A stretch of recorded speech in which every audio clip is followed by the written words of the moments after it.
Hey, what's up guys? Still recording from a laptop today, but I'm joined by Marielle here. And in this video, we want to talk about really just kind of a high level e-commerce concept. And that is, how do we best get our products in front of people? How do we increase the odds of getting our products in front of people? Now, I love putting a print on demand slant on these videos. And Marielle also has, does print on demand, but you have your dog ice cream company. Yep. Right? So you'll kind of speak to what you're doing with your dog ice cream. I'll speak to more print on demand. But this video is really inspired by a call I had last night with somebody who was just excited to get their e-commerce business started. They didn't even know if it was going to be print on demand, drop shipping, affiliate marketing. But ultimately, if we're selling something online, like we all have a similar problem in that, how do we get our product in front of people? And that's what this video is going to be focused on. So let's get started. All right, and just a quick reminder, I do have links in the description to the free weekly print-on-demand giveaway, my mini course that is completely free, help you get your print-on-demand business started, and I've got a great print-on-demand Facebook group, so check those out. All right, so again, we are all trying to make money online. That is the very broad scope of this video, but we're gonna hone in on one specific concept, and my idea for this video was really, how do people find what we're selling? Because it is pretty common that we face the learning curve in launching a product, and then we feel like we've accomplished something. And I've said before, it's kind of like playing World of Warcraft for my computer gamers out there. You grind and you grind and you grind, and you take your character from level 1 to level 60. Let's just say 60. It used to be 60. And when you got to level 60, you felt like you accomplished something because that was like the max level, but then the real game begun, right? How do you set yourself apart from everybody else that's level 60? So anyways, when we launch a product, it's like we've done the first half, but now we have to do everything else. Like, how do people find it? You know what I mean? Why do they care that we're selling it? That's what we're going to focus on in this video. So in the context of print on demand, if we're selling a t-shirt, let's say that we may be selling on, I don't know, the world's largest e-commerce marketplace, Amazon. Are you on Amazon, Marielle, with your dog ice cream? Okay, you're on Amazon. Now, are you on Amazon Prime by chance? Crossing my fingers, I am. Yeah, it's definitely with a consumable. An asterisk mark next to that. Yeah, it's a very a lot more regulations, right? Currently, yeah, than it used to be. Absolutely. Yeah, they make it very strict for anything that's like eaten to be on Amazon, which they should. So you're still going through the motions, but it seems like you're really close to getting your product being Prime eligible. Mm-hmm. And you already have one product in the pet niche that is. So yeah, with the Prime checkmark, we are also now dramatically increasing our odds of being found and having that high conversion rate to the customers on the world's largest e-commerce marketplace. Like I said, this video is very broad and very high level concept, but if we're going to sell something online, what does that really mean? It means having a web page that someone can go to, view our product, view the details, view images, and if they want to buy it, they have the ability to process a financial transaction online. They feel comfortable enough putting their financial information there, which is why, hey, they like Amazon, right? They know the brand.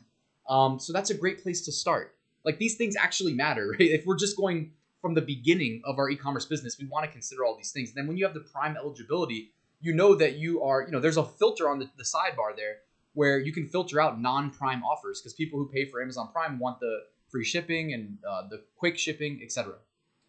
From there, why not then cross-post your product, if you can, to a marketplace like Walmart? Now, I don't know of any print-on-demand integrations that support Walmart yet.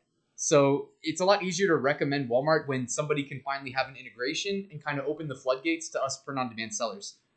That being said, you can still use kind of backwards ways of getting onto Walmart and kind of automating fulfillment, but it's not something that I would say is broadly accessible. But when I did a Google search for the largest e-commerce websites, Amazon came up first, Walmart came up second, eBay came up third. And I know everybody sleeps on eBay. You make fun of me. I do. Because I shop on eBay. I also sell on eBay, though, and I list my print-on-demand bestsellers on eBay. So that's another great place to carve out some internet real estate, again, where your product can be seen, find some details. If they like it, they click a button, and they can purchase it. They're putting money in your pocket, and you're just making it easier for people to find you. So whether people go to Amazon.com and do a keyword search, whether they go to Walmart.com, do a keyword search, they go direct to eBay.com, which I know nobody except me probably does a keyword search. They can go directly to Etsy.com. Okay, according to that article, the fourth biggest e-commerce marketplace do a keyword search, and you might show up. All right. So you're increasing the odds of being found, and you're not saying, oh, they shop on eBay. Well, then I don't want their business. Why would you say that? It's so easy to list your product on, it's as easy to list on eBay as it is on Etsy, right? Yeah. Especially if you're using Printful. So, whoops, skipped one. So also, if you're going to sell on all these platforms, you can run ads within those platforms. Okay. So that way you are basically paying to show up at the top of search results on that platform, right? Because you can also run ads off that platform. That's why I wanted to make the distinction. But if you're already going to create your product listings on those platforms, you can also pay to increase your position in search results. Because remember, the higher you are, the closer you are to the top of the page, the more impressions you get without getting seen. An impression means you were seen. Then they can click you. If they don't see you, they can't click you, right? And if they don't click you, they can't purchase your product. So again, consider running ads. Also, don't sleep on this, okay? When you create product listings on websites like Amazon, Walmart, eBay, Etsy, not only are you there for the people who direct browse to those websites or they go to the apps, you know what I mean? Now everybody's on their phones, so they launch the app. They do a search on the app. What about like the most popular website in the world, right? The biggest search engine in the world. You don't even need to navigate to google.com. You can just go to most web browsers. It's the default search engine. So you just open a new tab and search. Google will pick you up and give you favorable placement in search results if you are selling on Amazon, Walmart, eBay, Etsy. So not only are you getting customers from there, but you're getting people that will go straight from Google to your product listing. Okay, so you're, like, as I like to say, occupy internet real estate. You're occupying internet real estate with the same offer. And this comes counterintuitive to a lot of people. They think like, Ryan, why would I sell on eBay if I'm already on Amazon? And it's like, well, think about it. Just kind of like chill for 5 seconds, 10 seconds, pause the video and just think about it. Why would you exclude people who don't go to Google, right? Because if they don't go to Google and they don't go direct to, if they go directly to eBay and you're not there, you have no chance of capturing that sale. So you want to capture all these sales. Social media. What are your thoughts, Marielle? How's social media working for you? Honestly, for me, I'm moving along with it. I'm not a big social media person to start off with, so I'm going through some learning curves. But overall, I've been posting my products there, and any visibility is good visibility. So even if you were looking for more free avenues and not paid platforms that connect you to eBay and all this other stuff, you can do something as simple as saying 10 funniest dad shirts and creating a Pinterest board, 10 best bachelorette shirts and creating a Pinterest board for that. So visibility is absolutely what you're actually fighting for when you're making any kind of product. Yeah, and with social media, you're hoping to get free visibility, although it's hard. It's extremely hard. Briefly mention what you did to like boost your social media presence with your giveaway. I did a raffle saying that if you buy the product, take a picture of your pet and the product, and tag Healthy Hound, then you will get entered into a raffle automatically, because I wanted it to look like other people were creating hype around my brand and not me trying to bring hype to my brand. I wanted it to look like organic hype. Yeah. So you're getting yourself like basically into these people's networks with your product displayed and tagged. And now all their friends see it. Yeah. So, brilliant. So really smart, I think. And she was doing it like when she was working the farmers markets. She did a bunch of them this summer and might go back. But anyways, that's like a really good idea. And it's bridging a gap, which I really like. It's taking, mouth to mouth, like face to face, not mouth to mouth. I was like word of mouth, face to face, whatever it is, farmers market, and you convert a customer there, and then you're bridging the gap to making them hopefully a social media follower, and then helping them market to their network to then bring in more organic. Yeah. So I love that. And then I was gonna say too, with social media, guys, there is a program called Zapier that I'm a fan of using, at least like in the context, like I'm limited in my knowledge. I for sure do not know everything, like definitely don't know everything, but I know that you can use Zapier so that every time your product renews on Etsy, for instance, so that could mean posting a new product, making a sale, or just the renewal that comes quarterly. You can automate Zapier to push that product to Pinterest, Facebook, and what was the third? There was one more, Twitter. Those were the 3 I did. You can probably do more than that, but it's like, at least that way it's automated, right? And when we go back to Google really quickly, like Google does scrape these social media websites. Now, do you think that the social media posts rank as high as your listings directly on Amazon, Walmart, eBay, Etsy? No. No, of course not. The social media, like Google's algorithm, their engineers, the highest collective of human IQ ever assembled is what we were told about Google. They know better than to weight the social media posts that high. But hey, something's better than nothing, especially when it can be automated. So again, just consider this. If you are at square one just starting your business, you don't need to do this. But understand that down the road, as you become more and more established, you can absolutely set this up. And by the way, this is why we have like courses and stuff, so that if you're like, okay, Ryan, but how do I do it? Well, either, teach yourself or learn from somebody that like me that likes to teach.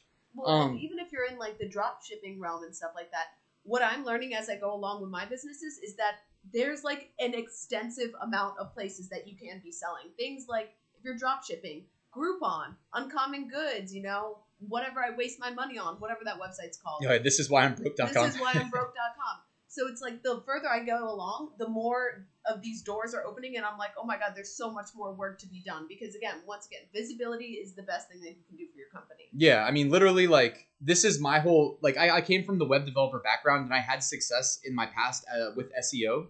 But, like, I just want to dominate Google, right? So, like, everything with my Ryan Hogue brand, whatever we want to call this, right? Like, I just try not to say no to anything. Like, if it's an interview here, being featured in some blog post there, like, I want to say yes, because Google sees my name in different places. And now it's not just on my ryanhogue.com, website or my YouTube channel. It's just more of these backlinks. Anytime that I can get a backlink, I'm like, yes, please, link to my blog. Yeah, it's good SEO. Yeah.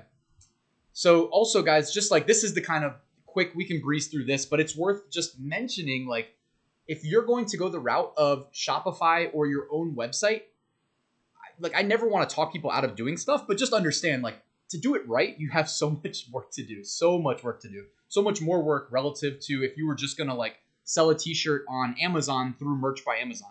You know what I mean? That's like the simplest way. And also, by the way, huge upside versus, if you want to start your own website, it has to look good, has to function, has to be fast. You need to, in my opinion, like, run ads. When you run ads, if you're not going to convert them into a customer, you need to at least capture their email so that you can do email marketing to them. So you need to build an email list, which typically involves, like, some autoresponders to keep them engaged, stuff like that, right? So mailing list, absolutely everybody should, if you're serious about your business, regardless of what it is, need to have a mailing list these days so you can keep in contact with people. You can do browser push notifications, even though these can be pretty annoying. Like, I don't think many people opt into them, but it's just something. It's something. Again, maintain touch points with your customers, guys. You can do SMS marketing. Now, this is super annoying, and I hate when I get these random text messages. After, if you guys missed my video yesterday too, you know how I feel about that, where somebody just, like, jacked my phone number. Anyways, yeah, when I'm giving out my phone number, I give out a Google Voice number because it's free and I don't monitor it. So if they want to spam that one, go for it.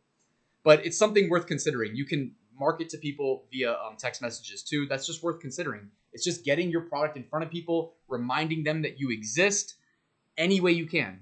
Maintain as many touch points as you can, but I'll obviously allow them to opt in, opt out. So yeah, and then word of mouth, as Marielle was doing at the farmer's market, right?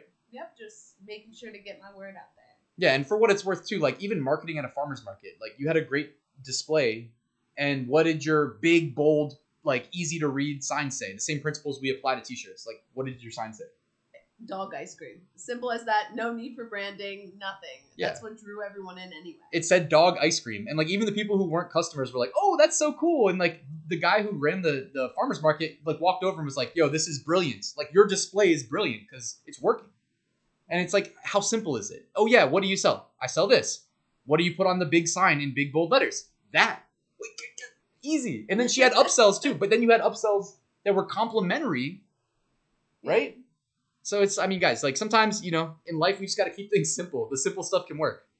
All right, guys, thank you for watching this video. Quick reminder, I do have the full print-on-demand course in the description. The social media automation is one of the 100 plus lectures in the course. Just wanted to plug that really quickly. There's obviously a lot that you'll learn there. But thank you for watching. Please like, please subscribe, and have a good day. I'll see you tomorrow. Hopefully we'll have internet back and I can get back on my desktop computer tomorrow.